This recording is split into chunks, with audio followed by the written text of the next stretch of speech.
Assalamualaikum warahmatullahi wabarakatuh. Alhamdulillahirabbil alamin. Allahumma sholli ala sayyidina Muhammad. Pemirsa TV 9 yang berbahagia, yang insya Allah selalu dirahmati oleh Allah Subhanahu wa taala. Alhamdulillah kita bertemu kembali dalam acara Kiswah Female. Alhamdulillah, kali ini nanti kita akan membahas tentang bagaimana ya harusnya kita menyadari perencanaan keuangan yang baik. Nah, bahasa kerennya apa sih? Tema niki Step of Mindful Financial Planning. Nah, jadi faktanya begini, banyak sekali persoalan ya di masyarakat kita sebagai perempuan, apalagi yang seneng tergiur. Ini berarti bulan September 99. Sudah persiapan mau belanja apa? Padahal yang butuh, tapi demi diskon, demi mengejar, akhirnya kalap dalam berbelanja. Nah, nanti kita akan membahas itu karena pada dasarnya kalau kita tidak merencanakan keuangan berdasarkan survei sebuah lembaga konsultan di Amerika, hasil tahun 2017 mengatakan bahwa sebenarnya faktor pemicu stres yang paling utama adalah itu karena faktor keuangan. Banyak sebenarnya putus pacar atau belum punya pekerjaan, tetapi ternyata karena keuangan yang membuat orang gampang stres. Nah, oleh karena itu kemudian jika masalah ini kemudian tidak teratasi dari gajian bulan kemarin Agustus, kemudian sekarang bulan September, loh kok ternyata kurang terus duitnya, kurang terus, utang tetap, sementara keinginan, kebutuhan belum terpenuhi, apalagi keinginan. Lah, kalau gini terus, maka kemudian yang terjadi dia tambah stres, sulit berkomunikasi dengan pasangan, sulit berkomunikasi dengan anak, istri, dan lain sebagainya. Itu semakin sulit. Semakin sulit. Akhirnya kalau dia seorang pekerja, stres, akhirnya tidak produktif. Mungkin kerja berangkat ke pabriknya, mungkin kerja berangkat ke kantor, tapi sampai sana muring-muringan terus. Dengan temannya juga muring-muring. Tidak produktif, akhirnya ketika ditanya apa alasannya kamu tidak masuk, apa alasannya kamu belum mengerjakan tugas, mana laporan yang saya minta, akhirnya banyak berbohong. Banyak sekali akhirnya persoalan-persoalan kepribadian itu kemudian akhirnya semakin tidak bagus. Nah, jadi fakta-fakta seperti itu kemudian mestinya kalau ada persoalan cepat selesaikan. Cepat selesaikan. Begitu juga dalam masalah keuangan. Jadi mindful financial planning itu adalah usaha memperbaiki diri dalam mengelola keuangan berdasarkan apa? Berdasarkan penilaian dan pengalaman pribadi. Jadi kalau saya bulan awal tahun 2020 saya punya hutang. Kemudian suami saya misalnya di PHK. Itu tentu ada persoalan. Ini harus diselesaikan, harus ditata ulang, harus dikelola ulang, harus dijadwalkan ulang. Supaya apa? Supaya tidak menumpuk terus stresnya, hutangnya, dan lain sebagainya. Jadi harusnya seperti itu. Kemudian ternyata untuk kesuksesan perencanaan keuangan, menata keuangannya itu tidak lepas dari pengalaman masa lalu. Jadi pengalaman masa lalu, bagaimana kemudian perbedaan kultur, kemudian bagaimana perbedaan pola asuh dalam keluarga, kemudian bagaimana lingkungan terdekatnya seperti apa, itu sangat berpengaruh terhadap keberhasilan seseorang dalam mengelola keuangannya. Jika direfleksikan kembali, maka pada dasarnya merencanakan keuangan, merencanakan finansial itu adalah bentuk dari self love, mencintai diri sendiri. Kalau kita kemudian bentuk perhatian bahwa saya kemarin punya masalah, maka saya merefleksikan diri, bermeditasi, bermuhasabah, piye ya apike, supaya saya tidak stres lagi karena keuangan. Jadi mindful finansial ini sebenarnya hanya salah satu pendekatan bagaimana orang bisa menyadari kesalahannya, kemudian jangan sampai terjebak atau jatuh kepada kesalahan yang sama. Itu seperti itu. Lah, sebenarnya apa sih masalah keuangan kita orang Indonesia? Masalah keuangan kita itu ada orang yang kelebihan uang, ada yang kekurangan uang. Nah, jadi kalau Mas Dekade, Mas Samsul, saya nggak tahu. Jangan-jangan ini karena kekurangan uang. Tapi umumnya mayoritas masyarakat Indonesia di sekitar kita itu masalah keuangannya karena kekurangan uang. Nah, ini nanti bagaimana solusinya gitu ya? Karena nanti ujung-ujungnya dalam perencanaan keuangan itu hal yang paling utama adalah bisa membedakan antara kebutuhan dan keinginan. Kebutuhan dan keinginan itu juga luas sekali. Karena apa ya? Kebutuhan itu kalau apa ya ditata misalnya dalam ilmu ekonomi itu ada kebutuhan primer, sekunder, tersier. Begitu juga dalam fikih, dalam usul fikih, dalam maqasidus syariah dilihat dari maslahah, dilihat dari kebutuhannya itu juga ada 3, yaitu doruri, hajiat, dan tahsini. Jadi ada 3. Jadi dari ajaran Islam itu sudah dikenalkan bahwa kebutuhan doruri, kebutuhan primer itu nggak boleh kalah dari hajiat, apalagi yang tahsini. Contoh dalam ibadah seperti itu. Misalnya, kenapa kemudian dalam sholat, misalnya sholat, dorurinya itu sholat 5 waktu. Kemudian hajiatnya itu supaya pelaksanaan sholat 5 waktu itu mudah dan tidak memberatkan, maka ada jamak qashar. Kemudian tahsininya itu sholat sunnah. Sholat sunnah rawatib, sholat sunnah hajat, dan lain sebagainya. Nah, kualitas sholat sunnah duha, sholat sunnah hajat tidak boleh mengalahkan kualitas dari sholat fardu. Bahasanya keliru ya. Sholat fardu kualitasnya tidak boleh kalah dari kualitas sholat sunnah yang hanya tersier. Nah, ini dalam ekonomi juga seperti itu. Kebutuhan doruri, kebutuhan primer itu harus diutamakan daripada kebutuhan tersier. Nah, jadi di tema kali ini tentang mindful finansial, kita harus sadar betul bagaimana kemarin saya salah langkah, saya terjerat utang, saya terlilit hutang di kartu kredit. Supaya ini tidak terjadi lagi, ayo. Kita sadar, kita jadwal ulang, rencanakan ulang bagaimana, dan nanti ada langkah-langkahnya. Jadi setelah ini nanti kita akan membahas langkah-langkah mindful finansial. Nah, tadi tentang bagaimana kita membahas tentang mindful finansial. Nah, sekarang langkah-langkahnya seperti apa? Bagaimana kita menyadari kesalahan kita, kesalahan masa lalu kita, keuangan kita kok bangkrut terus, utang kok akeh men, gali lubang tutup lubang. Lah, sekarang langkah-langkahnya apa supaya kita gampangannya memperbaiki diri berdasarkan tadi penilaian dan pengalaman apa yang terjadi pada diri kita sendiri. Jadi yang pertama adalah ambil jeda sebelum memutuskan atau mengambil keputusan dalam keuangan. Jadi ambil jeda ini misalnya kalau gampangannya kita mau beli, mau berinvestasi saham, maka pikirkan apakah itu tujuan utama dari keuangan kita. Begitu juga mengambil jeda itu artinya apa? Mikir, bermuhasabah. Supaya apa? Supaya tidak tidak tercampur dengan bias emosional.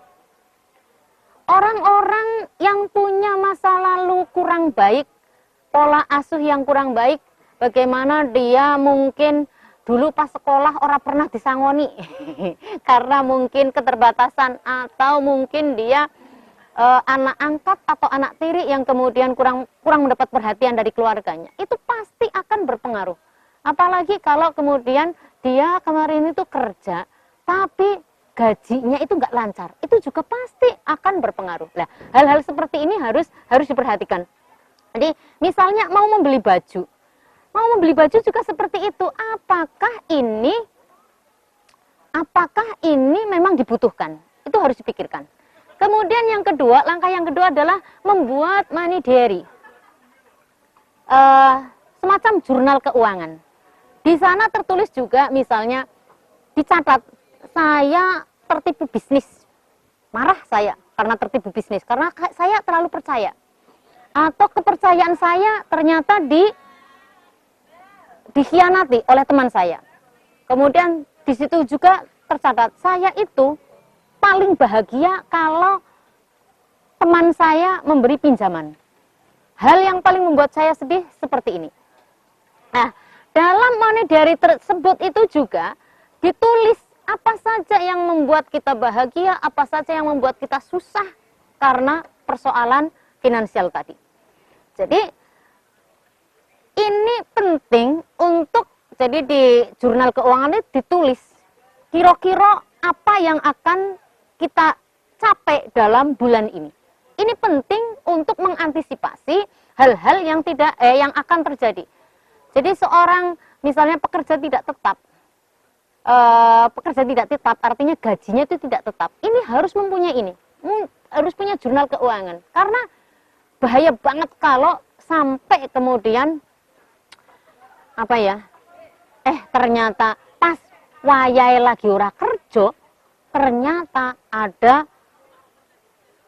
iuran sekolah tambahan seragam, atau ada kegiatan sekolah anaknya yang membutuhkan uang cash, dana tambahan. Itu juga perlu dipikirkan. Kemudian langkah yang ketiga adalah merubah sudut pandang. Merubah sudut pandang dalam penyusunan anggaran. Jadi buat skala prioritas.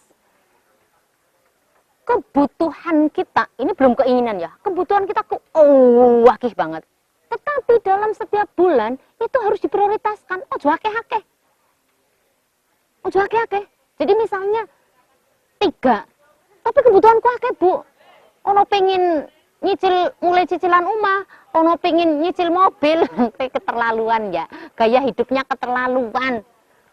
Lah iya, cicil rumah, cicil mobil, yo keterlaluan, ora cocok karo gajimu. Ya, jadi hidup ini berproses, jalan terus. Jadi biasakan kita punya prioritas dan maksimal. Kalau prioritas bulanan yuk maksimal 3, aja akeh-akeh. Ya. Jadi karena apa? Kalau terlalu banyak kebutuhan yang kita itu tadi rencanakan, membuat kita stres. Gaya hidupmu itu loh ya, gaya hidup kita semua, gaya hidup panjenengan itu boyo disesuaikan, sadar. Nah, emang jadi sopir sopir pasir angkut. Nah, kok yo pengen punya apartemen. Tipe studio Jalan Ayani Bojonegoro, Jalan Ayani Surabaya, tipe studio regane 400 juta. Kula mawon sing PNS golongan 4 ora kuat cicilan yo ora wani. Walaupun ini ada diskon Bu akhir tahun segini, gak pusing aku. Tetapi kemudian membuat nyusun anggaran ini juga harus fleksibel. Kalau ada hal-hal yang tidak terduga ya. Apalagi kalau konsepnya wong NU ada rizki min haitsu la yahtasib. Lah, kalau ada rizki min haitsu la yahtasib gimana? Ada bonus cash. Ya, bonus cash itu harus ditabung. Ya. Mbak, Mas, saudara semua, kalau ada bonus cash, ada min haitsu la yahtasib, berarti nggak masuk dalam catatan pemasukan dan pengeluaran, harus ditabung. Ojo kanggo syukuran, apalagi nraktir koncone. Kemudian yang keempat, berhenti mengaitkan emosi dengan konsumsi supaya tidak konsumsi secara impulsif. Artinya apa? Ketika kita marah, langsung buka online shop. Parah itu nanti. Atau kita terlalu bahagia, lah dituku kabeh. Ngalamat. Atau kita ketika lapar banget. Makanya dalam hadis kan begitu, makanlah ketika lapar tapi berhenti sebelum kenyang. Ini dalam konsep ekonomi juga begitu. Kalau kita lagi lapar banget, tahan, nojo nyekel, GoFood dan lain sebagainya, ngalamat dipesen kabeh. Wis ngalamat, wis. Ya, jadi nggak boleh itu. Jadi jangan pernah mengaitkan emosi dengan konsumsi, karena bahaya. Banyak yang mubazir dan membuat dompetnya kering. Kemudian yang terakhir, ya langkah-langkahnya bersyukur. Gampang Bu, tinggal alhamdulillah. Itu yang paling sulit. Faktanya, kayaknya mudah, faktanya ini paling sulit. Karena apa? Kita itu tidak pernah puas. Jadi kita bisa bernafas, ya. Ini lagi kemarin rame-ramenya. Nafas satu hari itu butuh 185 juta kalau dihitung. Jadi semiskin apapun kita itu kaya raya. Karena apa? Bisa bernafas tanpa harus pakai tabung oksigen.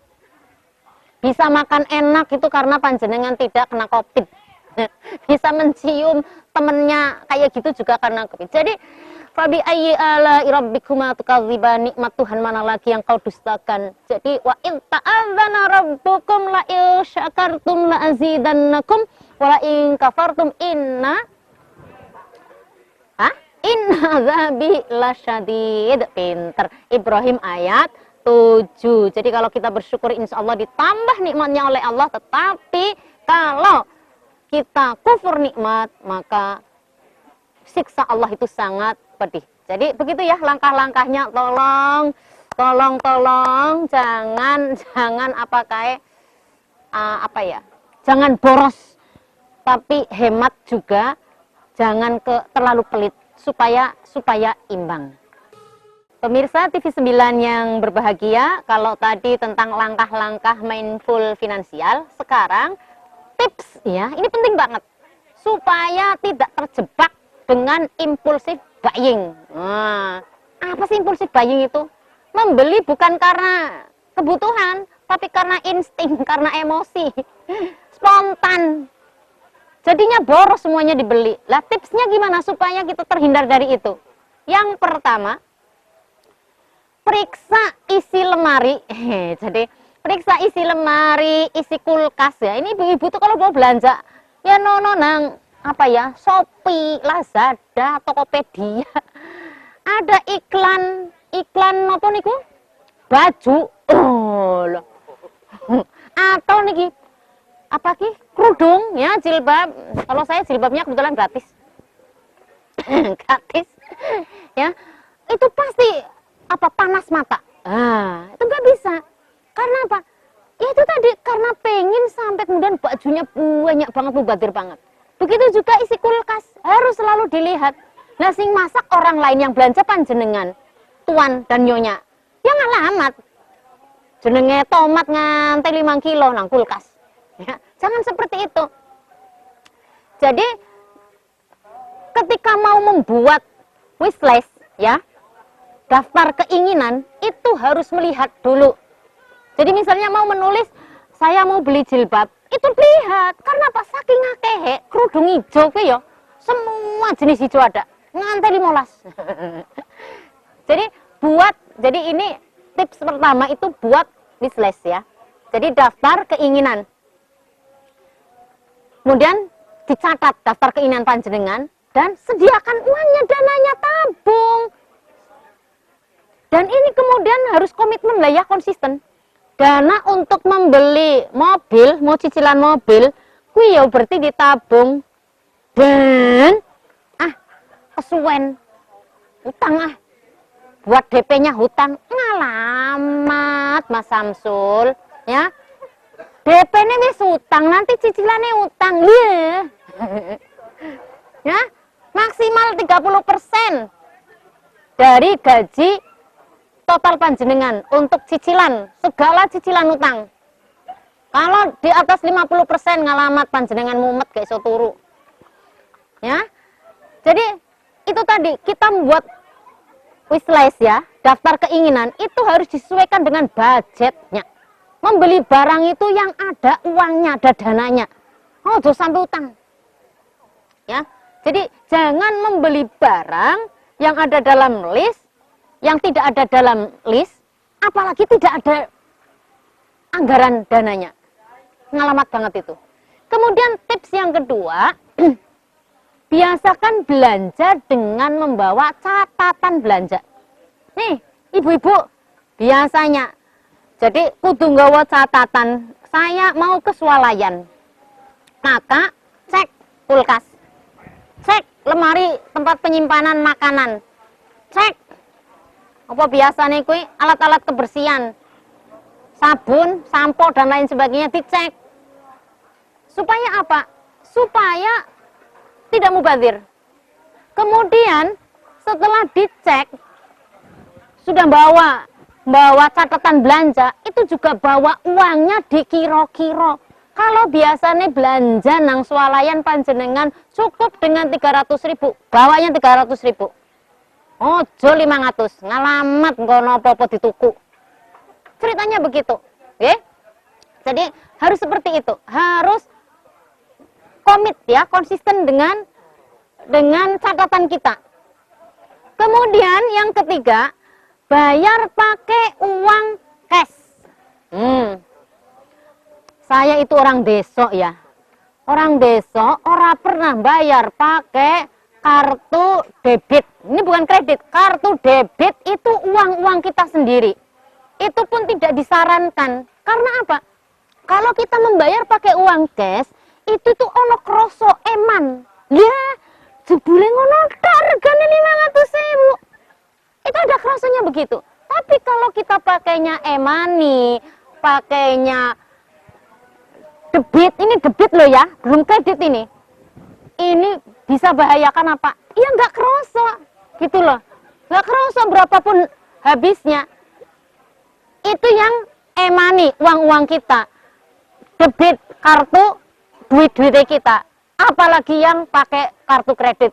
Sangat tidak saya anjurkan, tidak saya sarankan, tidak saya rekom. Karena apa? Kartu kredit itu utang. Masya Allah, gue ya banget.